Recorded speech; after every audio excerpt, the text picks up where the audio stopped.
अक्सर गतिविधियों को लागू करते समय ये प्रश्न सामने आता है कि हर लर्निंग आउटकम के लिए अलग अलग गतिविधियां किस प्रकार बनाना संभव है। इसका उत्तर हम एक सामान्य उदाहरण के द्वारा देते हैं। एक कक्षा में शिक्षक एक सामान्य सी गतिविधि करा रहे हैं, ताली बजाना, पर इसका प्रयोग कितने स्वरूपों में कराया जा सकता है, आइए इसको भी जानते हैं। सम संख्या पर ताली, संज्ञा शब्दों पर ताली, विशेषण शब्दों पर ताली, सजीव शब्दों पर ताली, गैस पदार्थों पर ताली, जलचर पर ताली और न जाने क्या क्या। मुख्य रूप से गतिविधियां एक फॉर्मेट की तरह होती हैं और कुछ गतिविधियां निर्धारित प्रारूप के आधार पर भी बनाई जा सकती हैं।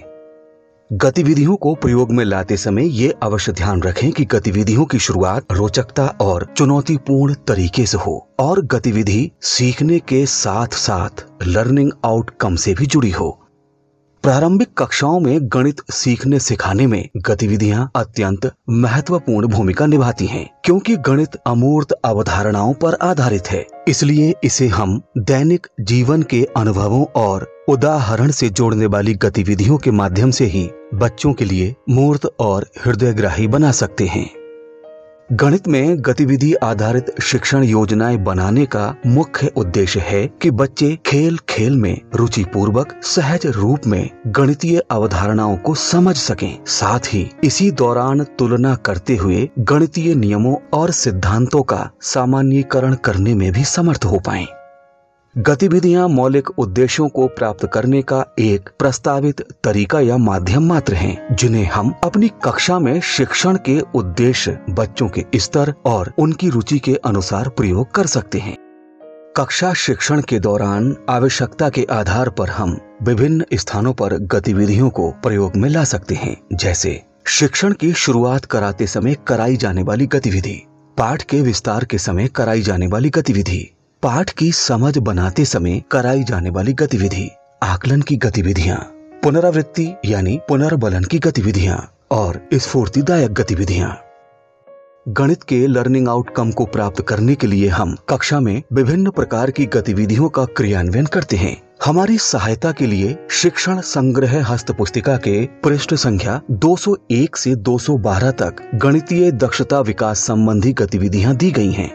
जिस प्रकार से भाषा के क्षेत्र में सुनने, बोलने, पढ़ने और लिखने की दक्षताओं के आधार पर गतिविधियों को 4 मुख्य भागों में वर्गीकृत किया गया है, ठीक उसी प्रकार गणित में भी संक्रियाओं के आधार पर इन्हें कई भागों में बांटा जा सकता है, जैसे संख्या पूर्व अवधारणाओं के लिए कराई जाने वाली गतिविधियां, जोड़ की गतिविधियां, घटाना की गतिविधियां, गुणा की गतिविधियां, भाग की गतिविधियां और दशमलव, मापन, ज्यामिति इत्यादि के लिए कराई जाने वाली गतिविधियां।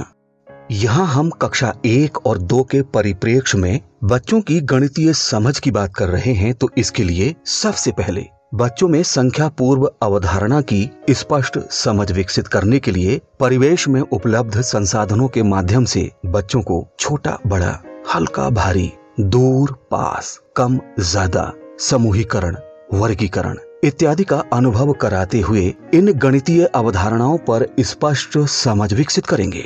आइए एक कक्षा में चलते हैं, जहां पर शिक्षिका बच्चों को ठोस वस्तुओं के माध्यम से इन संख्या पूर्व अवधारणाओं की समझ स्पष्ट रूप से विकसित करने का प्रयास कर रही हैं। अब हम हल्का और भारी पता करते हैं। यहाँ पे आपकी क्लास 6 की बुक रखी हुई है और एक पेन रखा हुआ है। सबसे पहले हम अपने एक हाथ से एक बुक उठाएंगे और दूसरे हाथ से हम पेन उठाएंगे। अब आप क्या महसूस कर रहे हैं? आपका कौन सा हाथ भारी लग रहा है और कौन सा हाथ हल्का लग रहा है? तो बताइए, जिस हाथ में आपने बुक उठाई होगी वो हाथ आपको भारी महसूस हो रहा होगा और जिस हाथ से आपने पेन उठाया है वो हल्का महसूस हो रहा है।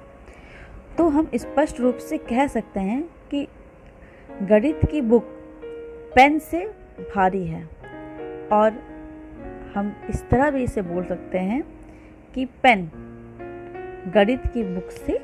छोटे बच्चों को जब इस तरह की गतिविधियां कराई जाती हैं, तो उन्हें सीखना अरुचिकर न लगकर एक खेल की भांति ही लगता है और वे शीघ्र ही सीखने की प्रक्रिया में शामिल हो जाते हैं।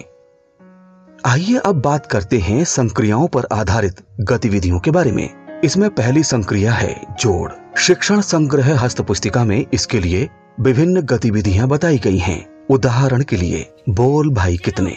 इस गतिविधि में शिक्षक बच्चों को गोल घेरे में खड़ा करके उन्हें गोल घेरे में घूमने को कहें। जब बच्चे गोल घेरे में घूम रहे हों तो अचानक से शिक्षक बोल भाई कितने बोलते बोलते कोई संख्या बोलेंगे।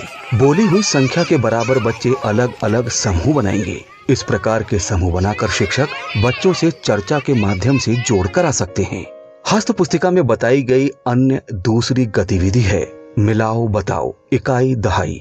परिवेश में उपलब्ध संसाधनों जैसे कंकड़, पत्ती, माचिस की तीली, कंचों के माध्यम से अनुभव कराते हुए बच्चों में जोड़ की समझ आसानी से विकसित की जा सकती है। उसके पश्चात चित्रों और प्रतीकों के माध्यम से भी बच्चों को जोड़ की जानकारी दी जा सकती है।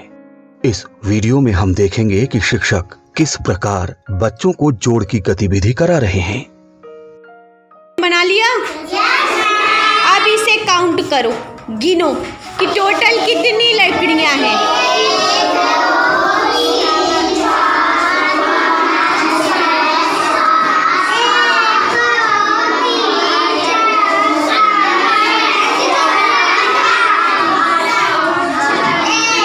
हो गए? कितनी हुई?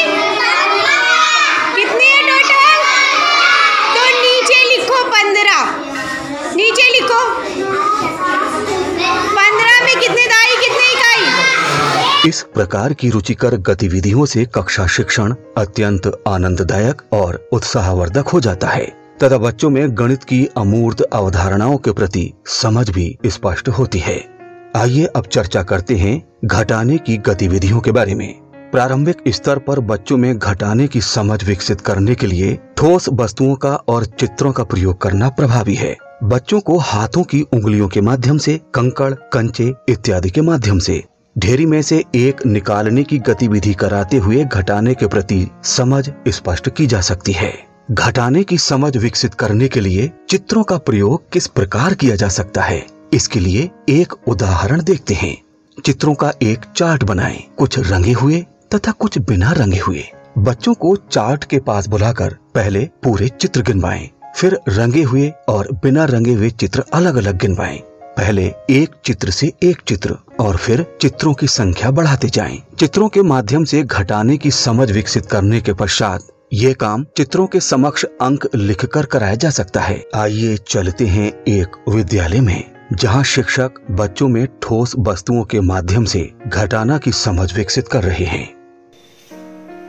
मेरे हाथ में कितनी चिड़ियां हैं?